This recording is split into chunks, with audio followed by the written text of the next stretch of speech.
Agama kuno Timur Dekat, agama Mesir kuno, agama Semit, Kan'an, agama Mesopotamia kuno, agama asli Arab, pra-Islam, Babilonia, dan agama Asyur, Chaldea, Sumeria. Agama kuno Indo-Eropa, agama Proto-Indo-Iran, Armenia, Baltik, Celtic, Brittonic, Gaelic, Germanic, Anglo-Saxon Kontinental Germanic, Norse, Politeisme Yunani, Her, Persia, Politeisme Romawi, Slavia. Agama kuno Helenistik, agama misteri, Eleusinian, Mitraisme, Orfisme, Pythagoreanism, agama Galo-Roman. Agama kuno Uralik, Estonia, Finlandia, Hungaria. Agama mistisme, okultisme, dan esoterisme. Mistisme Hindu, Tantra, Vastu, Sastra. Yahudi, Kabbalah. Buddha, Vajrayana. Moore Science Temple of America, Neoplatonisme, Pythagoreanism, Neo-Pythagoreanism, Islam, Tasawuf, New Age, Teosofi. Agama misteri Barat, Hermetisisme, Builder of Aditum, Fraternitas Saturni, Fraternity of the Inner Light, Hermetic Order of Golden Dawn, Open Source Order Golden Dawn, Ordo Aurum Solis, Rosicrucian, Ancient Mystical Order Roses Crucis, Rosicrucian Fellowship, Servant of the Light. Dengan banyaknya keragaman dalam hal agama, maka muncul pula potensi konflik horizontal sebagai eksas negatif yang bisa terjadi dalam kehidupan masyarakat. Selain karena faktor fanatisme, kecurigaan, prasangka, kesalahpahaman, pemahaman sempit dalam beragama, serta sikap yang kurang dewasa dalam memandang dan menyikapi suatu agama, faktor-faktor yang lain seperti kesenjangan sosial, ketidakadilan, ketidakpastian hukum, situasi politik, dan lain-lain juga bisa memicu gesekan antar umat beragama dalam masyarakat. Itulah sebabnya komunikasi dan saling pengertian antar umat beragama perlu terus dibangun untuk menjaga kerukunan, perdamaian, toleransi, dan hak kebebasan dalam beragama. Secara internasional, upaya ini juga telah dilakukan dengan didirikannya Parlemen Agama-Agama Dunia pada tahun 1893 Chicago World Fair untuk menegaskan nilai-nilai universal dan pengakuan keanekaragaman antar budaya yang berbeda. Selain itu, dibentuk juga A Common World yang diluncurkan pada tahun 2007 dan difokuskan pada komunikasi untuk mengajak para pemimpin dunia Islam dan Kristen bersatu dan bekerja sama. Masih ada juga forum dialog lain yang dibentuk seperti C1 World Dialogue, Common Ground, dan World Interfaith Harmony Week yang disponsori oleh Perserikatan Bangsa-Bangsa. D. Agama di Indonesia. Indonesia sendiri sebagai sebuah negara kepulauan yang terdiri dari ribuan ras dan etnis juga memiliki banyak sekali agama termasuk agama lokal atau agama asli masyarakat Nusantara. Keragaman ini berusaha dirangkum dan dipersatukan dalam simbol dan slogan Bhinneka Tunggal Ika dalam lambang dan dasar negara kita Pancasila yang berarti berbeda-beda tapi tetap satu. Agama diakui sebagai bagian yang penting dalam kehidupan berbangsa dan bernegara dan dicantumkan sebagai sila pertama dalam Pancasila, yaitu ketuhanan yang Maha Esa. Hak dan kebebasan dalam beragama juga diatur dalam Undang-Undang 45 Pasal 29 yang menyatakan bahwa tiap-tiap penduduk diberikan kebebasan untuk memilih dan menjalankan kepercayaannya dan menjamin kebebasan tiap warga negara untuk beribadah menurut agama atau kepercayaannya masing-masing. Indonesia bukanlah suatu negara yang menganut agama tertentu. Selain itu, bukanlah menjadi tugas negara untuk menentukan mana agama yang resmi atau sah dan mana yang tidak resmi atau tidak sah, karena itu adalah hak prerogatif Tuhan serta hal ini melanggar hak asasi manusia dalam memilih dan menentukan keyakinannya.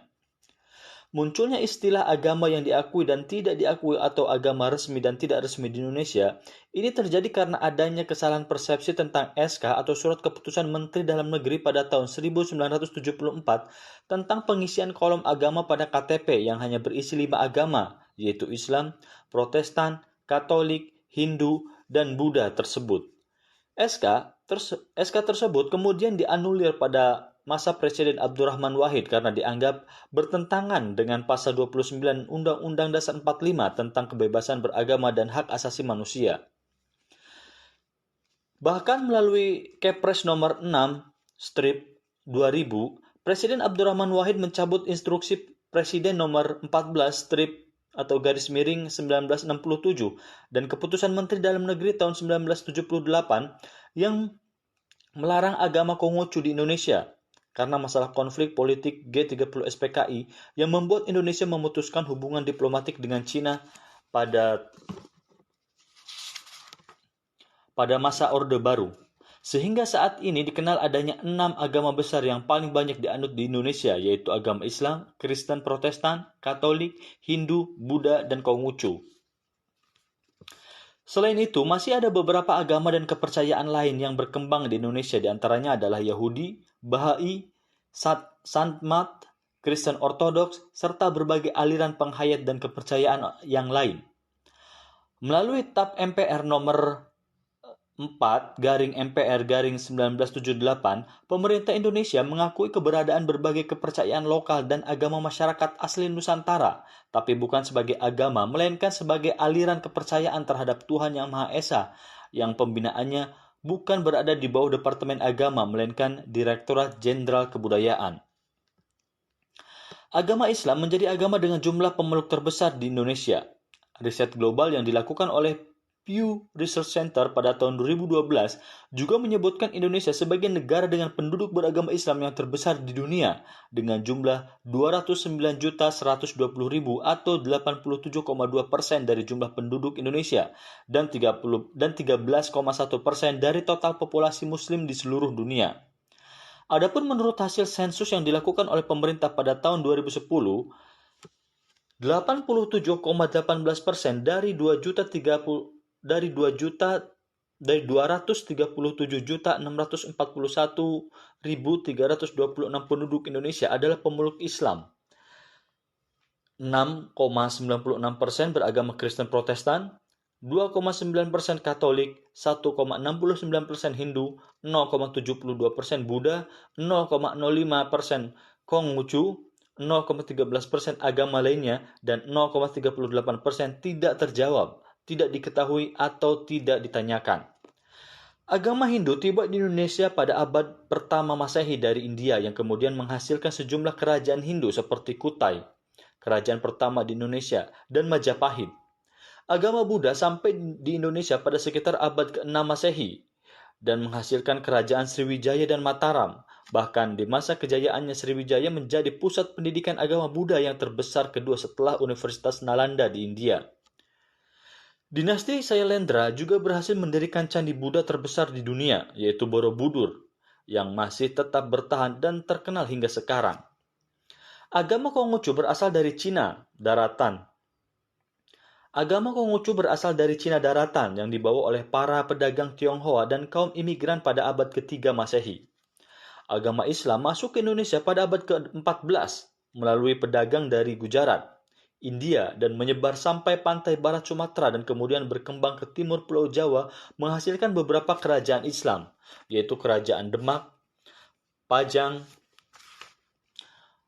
Mataram, dan Banten. Agama Kristen Protestan berkembang di Indonesia pada masa kolonial Belanda atau VOC pada sekitar abad ke-16. Sedang agama Katolik dibawa masuk ke Indonesia oleh bangsa Portugis, khususnya di Pulau Flores dan Timor. Agama Yahudi berasal dari kaum Yahudi keturunan Belanda yang datang untuk berdagang rempah. Hubungan antar umat beragama di Indonesia juga seringkali mengalami pasang surut dan konflik serta gejolak sosial dalam masyarakat juga beberapa kali terjadi. Meski demikian, upaya dan komunikasi antar umat beragama terus dijalin agar bisa menciptakan situasi yang rukun dan harmonis di antara para penganut agama yang berbeda.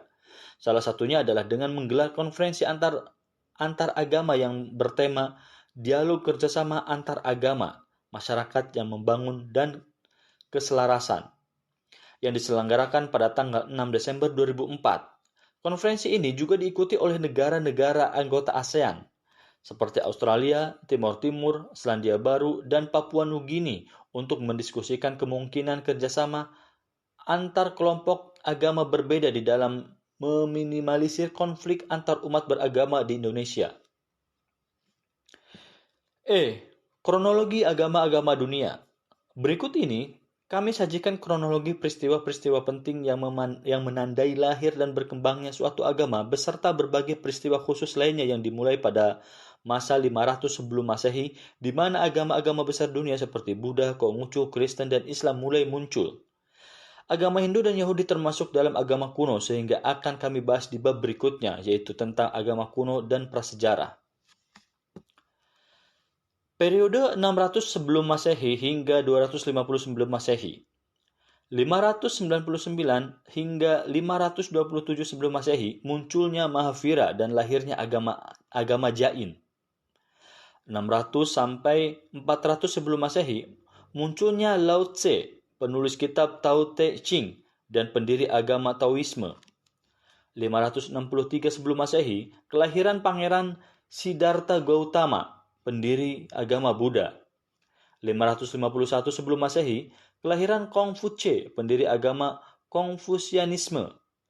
440 sebelum Masehi, berkembangnya agama Zoroastrianisme atau Majusi di Persia atau Iran. 300 sebelum Masehi, berkembangnya Theravada Buddhisme yang dibawa ke Sri Lanka oleh Arya Mahindra. 250 sebelum Masehi, penyelenggaraan Dewan Buddha yang ketiga. Abad kedua sebelum Masehi sampai abad keempat Masehi. 150 sebelum Masehi, naskah Alkitab Ibrani tertua sekitar abad 2 sebelum Masehi. 100 sebelum Masehi sampai 500 CE, Patanjali menulis kitab Yoga Sutra yang menjadi teks dasar bagi ajaran dan disiplin yoga. 63 sebelum Masehi, Pompei menjajah Yerusalem dan menjadikan Yudea sebagai bagian dari wilayah kerajaan Romawi. 7 sebelum Masehi hingga 36 CE, perkiraan kerangka waktu kehidupan Yesus dari Nazaret, pendiri sekaligus contoh sentral dalam agama Kristen.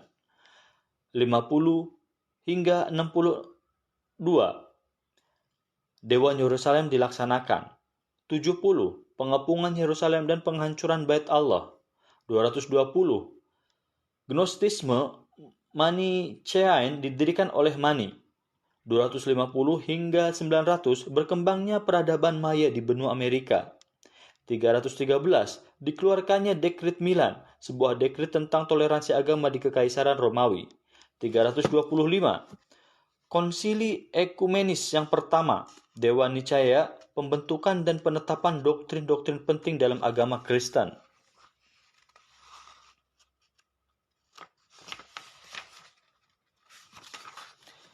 350, catatan tertua dari teks-teks Alkitab dalam terjemahan Yunani, Septuaginta pada abad keempat, Codex Sinaiticus.